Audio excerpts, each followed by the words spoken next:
One of the first questions some students asked at orientation this year was, so exactly what do I do when I'm supposed to be taking notes? That's what we're going to talk about today. It's a common question. First, we're going to go over why notes, then solutions and strategies to those types of questions, and a notes experiment. Actually, that's something that would happen more in person, so feel free to come to our office or our workshops for that.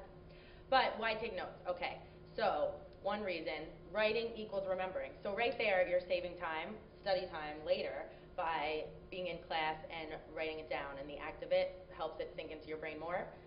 Do that now, less study time later, bonus. Second thing, taking notes literally gives you clues for the exams, because the professors are telling you, hey, this is important, or that's not important, or blah, blah, blah. Third, this is shocking. Without notes, you forget 95% of what was going on in class. That's amazing. 95%. So that right there, boom, reason to take notes. Okay, so first things first, what do you need in order to take good notes and be effective in class? Obviously, you need a notebook or binder. If you're using notebooks, please one per class, not all your class notes in one notebook all jumbled together. I know it might seem easier because you're like, oh, I just have to take one book, I'm consolidating, blah, blah, blah. No, it's easier in the long run for you to have it nice and sectioned off into different things. When you have to study, it's already organized for you. Also, if you're lucky enough that the professor puts the slides, for the PowerPoint slides, online or in your Blackboard before class, print those out and bring them to the lecture, because that's really helpful for being able to, if it helps you to take notes, since writing is remembering, you could take notes still on the slide itself, or if you're a more auditory learner, you can soak in what the professor is saying and jot down the extra important things or jot down questions that you have. Speaking of being an auditory learner, check out our webpage on learning styles if you want to know, are you visual, auditory, kinesthetic? That's a topic for another day, but you can check that out right now too, online. And you have to be in class in order to take notes, so participation grade goes way up when you're there, or at least it just doesn't decrease. You need to be in class, obviously. Okay, so when you're actually taking notes, what are the important things to pay attention to? So keywords. And you could think of it like, oh, a tweet, yay, make it fun. But basically, the same idea. There's certain words that will just intuitively, you'll understand that they stand out and are important. So things like when the professor is saying, the effect of this was, so then you're just jotting down effect, blah, blah, blah, whatever he says after the was. Also, the tone in which the professor is talking, so anything that the professor is repeating a lot or emphasizing, you get what I did there? Yeah? Or being dramatic about it, that's actually what I was just doing, being dramatic, or being louder, or when somebody, you could tell by somebody's body language or by the way that they're talking what the important things are. So nonverbal communication, you guys know that's like 80% of communication is nonverbal. So being tuned into those types of things when you're in class is helpful, and it makes it more fun too. And hints. So here's a hint. If the professor says, we aren't going over this, but then make a note of that in your notebook. Okay, this topic the professor did not go over, check it out in my textbook, or whatever it is. So right there, like we were saying before, when you're taking notes, it's like giving yourself clues for the exams. That's an example of one, because then you're right there, put a big star. This topic is important, or he did not go over this, but I need to, that type of thing. So now to just some hardcore note-taking methods, because we talked about the basics and what you need to do in class in order to set yourself up well to take notes, and also the things to look out for when you're listening in class. But now these are some actual note-taking methods that are, kind of like formulaic almost, if you will. So the different ones that we're going to go over are the outlining method, Cornell method, visual mapping, and then lists, charts, graphs, timelines. We'll just call that note-taking tools. All right? And you want to think about whatever works for you. There's no one right way to do it. It's just whatever works best for you. So the outline style, this is my personal favorite, but it's basically what it looks like right on there. The heading, so the biggest topic that you're talking about that day, and then the different things within it. So if it was, for example, okay, I'm just going to go with this example here. Say you're in a cooking class. It's like the topic is Italian food, right? So then the subtopic is lasagna. Then say you go into a more offshoot thing of like how to make lasagna. That's another subtopic there. And then you just keep going like that. And then you're like, oh, okay, the next food, spaghetti and meatballs. That's number 2. You get what I'm saying. But you can see visually the example. It's easier. That makes sense. But you're welcome for that little bit about Italian food. Anyway, also, there's more visual representations of this on our website if you're interested in checking that out further. The Cornell method. So some people love it, some people hate it. Use it if you love it. But basically, as you can see, one section is for the key points, so like we were just talking about, anything that are the main topics. And then another section is just to be scrolling your notes out. And then the bottom is where you can put questions or information that you need to review later or stuff that you missed. You know, so it's basically just sectioning it off into 3 parts on one page. If it works for you, go with it. Visual mapping is cool, and oftentimes this could be helpful when you're taking notes off of something else, not just in a class lecture, but if you're reading or if you're studying, if you want to convert the material that you're studying or reading into a graphic organizer, they call them, you can make it visual for yourself by using these things. So one is spider mapping or concept mapping. So as you can see, it's where they have the branches off of each. Again, it's going with the main topic, then a subtopic, and then details in there. So as you can see, the structure of the material itself is the same, so that keeps it kind of simple. So then it's really just the format in which you're putting it. And whichever format appeals to you the most is the best one for you. Also, if you want to talk about this kind of stuff, and it helps you, it always helps me to have a conversation with somebody about things. If that is helpful for you too, make an appointment with one of our tutors and bounce some ideas off of them, because they're great with this stuff, and they're trained by the College Reading and Learning Association, and they also have been successful in class. So if you want to talk about, well, what system works for you, or what do you think, sometimes it just really helps. Charting. So this is an example chart that is really helpful for if you are comparing and contrasting, because then you're putting all these categories up here and then the different elements that you're comparing them with on the vertical side.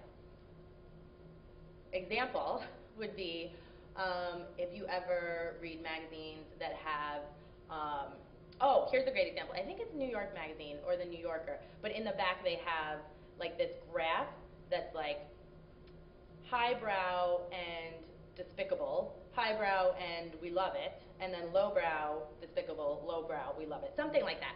And it's really funny because you can see where they chart things. It'll be like Kanye will be over here, oh my god, it's highbrow and despicable, or then Lindsay Lohan will be over here, lowbrow and despicable. Anyway, lots of words to try to say that it's a really nice visual way to understand lots of material and be able to compare it.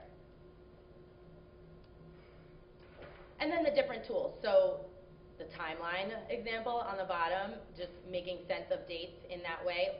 Again, these are self-explanatory, and whatever is the best way for you to internalize the information and remember it is the one you go with. And try different ones. Speaking of trying them, this is what we would be doing in the in-person workshops. You're welcome to attend. The dates are listed on our website, hofstra.edu/ASP, as in Academic Success Program. And you can go on there and see when our workshop dates are, because this is the kind of thing that, so we would be giving out an enjoyable article about happiness. I'm sorry, not an article, an enjoyable YouTube on happiness, and there's a guy in it who talks about it, and then you would use any of those note-taking methods to see which one you like, which one you don't like, that kind of thing. So hope to see you there. But again, the different clues and stuff, putting it into practice. What you're going to do, since you're watching this video and we don't get to practice it together right now, you are going to use your in-class time as practice and be like, oh, okay, let me try this style today. Oh, all right, I'm going to try that. I didn't like it, forget it, I'm doing a new one. So there you go. Let me know how it goes. Write to us, utp@hofstra.edu. Thank you. Okay, one huge common problem that a lot of students tell us is that the professor talks too fast. So there are some really good ways that you can handle that. First of all, asking the professor to repeat what they just said. The professor is the expert on it, so sometimes it's even helpful for the professor, him or herself, to hear that a student says, oh, I'm sorry, can you just repeat that again, or can you slow down for a minute?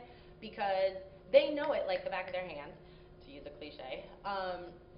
But sometimes it's a helpful check-in for them when a student asks that question. It always looks great to ask a question or to be involved in class because it shows that you're interested and invested. And also, the other people in the class, don't ever be embarrassed to ask a question or ask the professor to repeat something, because guaranteed there's at least like 3 other people in there that wanted to ask the same thing but were too shy. So coolness points for you. Second, use abbreviations. We're going to talk about that in a second, but you don't have to write line by line every single word that the professor is saying, and we'll talk about that.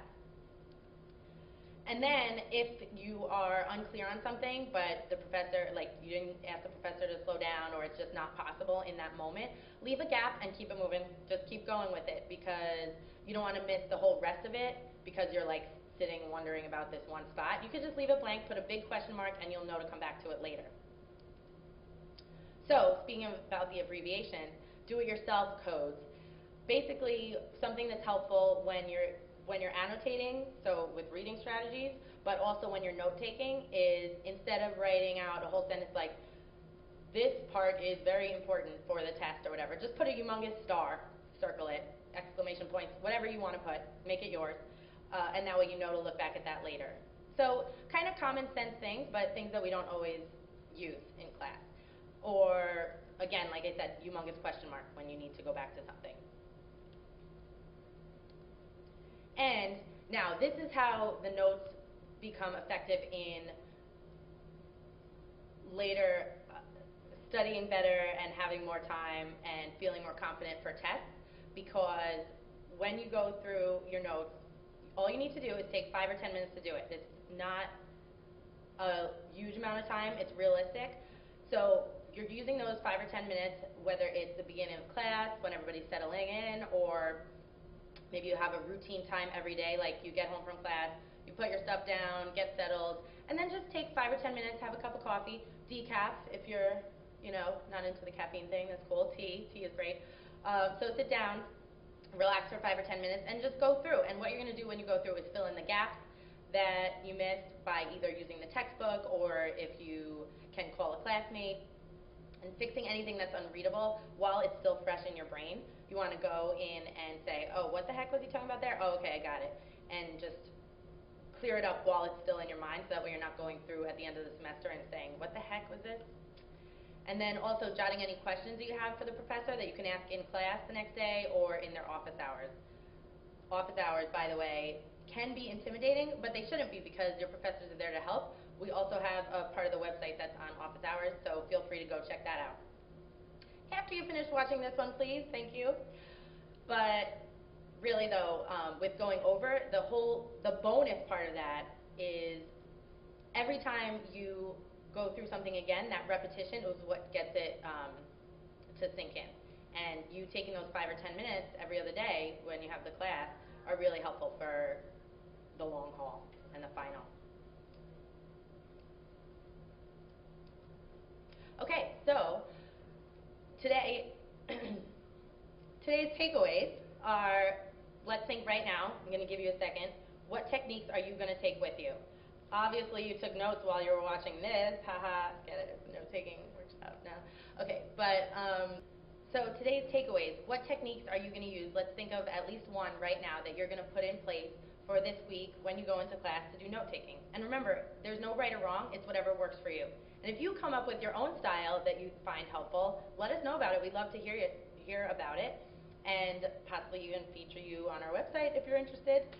So also, if you have any suggestions like, oh yeah, this is good, but I really need help on blah, blah, blah. We want to know that. We're here to help you. So check out our suggestion box online on our website, or come see us in Memorial 012. It's under Bits and Bytes. Or shoot us an email. There's so many ways to get in touch with us, and since you're watching this online, you already know how to contact us because our info is on there, so good job you. We look forward to hearing from you. And also, what's next? There's tons of other topics on here that you can benefit from, or if there's something that you don't see, again, reach out to us. We want to know what you need. All right? Thanks. See you next time.